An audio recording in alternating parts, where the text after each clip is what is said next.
Carney Lake State Forest Campground is located in Michigan's Upper Peninsula, about 14 miles to the northeast of Iron Mountain. The campground is situated right along the west edge of Carney Lake. As you're traveling to the campground, there are a couple State Forest Campground signs along the way to help you try to find the campground. It's important to also note that even though the road there is nice and smooth for the most part, you don't want to go too quick. You should be totally prepared to run into ORVs and other off-road vehicles because this campground sits on and is surrounded by a bunch of ORV trails.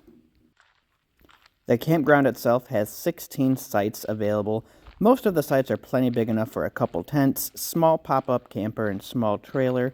There's a couple sites here that might be big enough for a medium-sized trailer, but I definitely wouldn't try to bring too large of a rig here.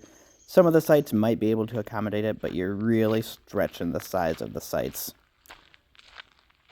Along with the 16 campsites, they all have a fire ring and a picnic table.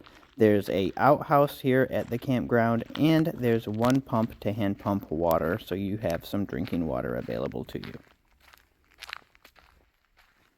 I'm just going to walk through the campground real quick, and we'll take a look at all of the campsites along the way as we go. There's nobody camping here, so it makes it really nice for filming. This is late September, and it's getting pretty chilly at night. You can see the color starting to change up here in the Upper Peninsula, but we're not quite near peak yet. So I'm just going to loop around here, and I'll pause as we get up here closer to the pay station.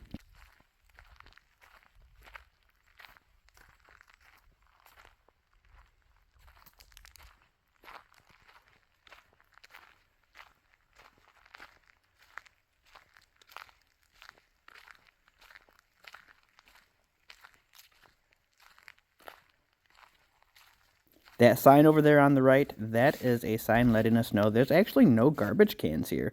You have to pack out whatever you bring in, so be prepared for that. Bring some garbage bags or maybe a couple grocery bags to pack your stuff with. This campground does cost $20 a night if you're planning on staying here, so make sure you bring some cash and you pay for your site. As we go around the loop, you're going to start to notice the lake in the background. A good chunk of these campsites are lakeside and have limited access to the water. There are some sites where you could probably pull a canoe or kayak up to, but if you're bringing a boat, you're definitely going to have to use the boat launch that's down here on the other side of the campground. We'll take a look at that once we get up here to it.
Here are the two outhouses in the campground. They are kind of at the end of a loop. There's one here for men, one for women. They're labeled as handicap accessible because you can get right up there to them, and they have big wide doors with no lip.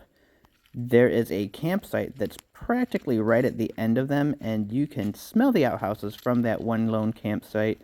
So make sure that you camp a little bit of a distance from these in the heat of the summer.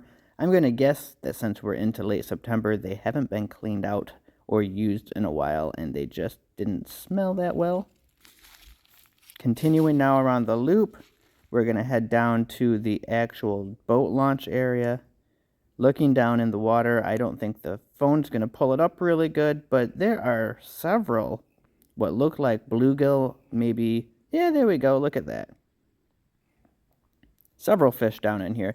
Nothing that's big enough to catch and eat right here, but there's definitely some fish in this lake. Quite a few swimming around, actually.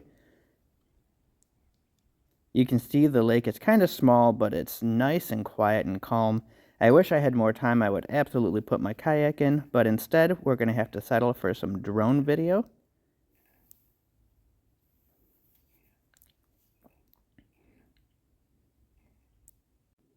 Carney Lake is about 117 acres in size, and it's got a max depth of around 35 feet. There are plenty of panfish in this lake. There are fish from pumpkin seed, bluegill. You can expect to catch some rock bass and probably some crappie out of this lake. And there's also a nice population of northern pike out here if you're coming out here to do some sport fishing instead of some panfish fishing. I don't know how busy this campground gets and if it's always this quiet, but this would have been an excellent place to stay the night. Keep in mind, as always, you're in Michigan's Upper Peninsula, and there's always the opportunity for a black bear to wander by your campsite, so make sure that you store your food and smelly things properly, and you either hang them or keep them in a vehicle. Overall, I really like this campground, and like the typical State Forest campground feel of it, I would definitely recommend staying here, and I myself will probably be staying here at some point in the very near future.